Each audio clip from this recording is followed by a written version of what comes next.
Shiloh. Before Samuel became one of Israel's greatest prophets, he was just a young boy living in the house of God at Shiloh. His mother, Hannah, had prayed desperately for a child, promising that if God blessed her, she would dedicate him to the Lord. God heard her prayer, and true to her vow, she brought Samuel to serve under the priest Eli.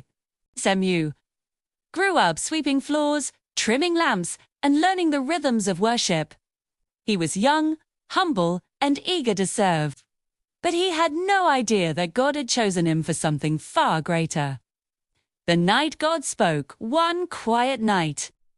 As the lamps flickered and the sanctuary grew still, Samuel heard a voice calling his name.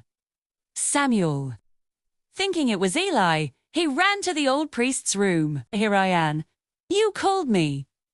But Eli shook his head. "I didn't call you. Go back and lie down." It happened again and again. Finally, Eli realized what was happening. The Lord himself was calling the boy. Eli told him, "When he calls again, say, 'Speak, Lord, for your servant is listening.'" And when Samuel obeyed, God spoke, revealing a message that would change Israel's future. From that night on, Samuel became the prophet whose words never fell to the ground. Samuel the judge, a leader in a time of chaos, Israel was in turmoil. Enemies attacked from every side. The people drifted into idolatry. The priesthood was corrupt.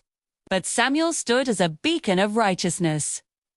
He traveled from town to town, settling disputes. Under his leadership, Israel experienced peace and spiritual renewal.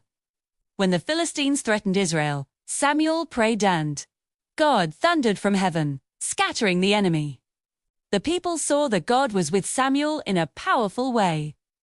The people demanded a king. As Samuel grew older, Israel grew restless. They wanted a king, someone to lead them like the other nations. Samuel was heartbroken. He knew they were rejecting God as their true king. But God told him to listen to the people. Samuel anointed Saul, a tall and impressive young man, as Israel's first king. At first, Saul seemed humble. But pride and disobedience soon took root. When Saul rejected God's commands, God rejected Saul as king. Samuel and David, a new beginning. God sent Samuel to Bethlehem, to the house of Jesse. There, among the sons of a shepherd, God chose a new king, not the strongest, not the tallest, but the one with a heart after God. Samuel anointed David, the young shepherd boy, pouring oil on his head as a sign of God's calling.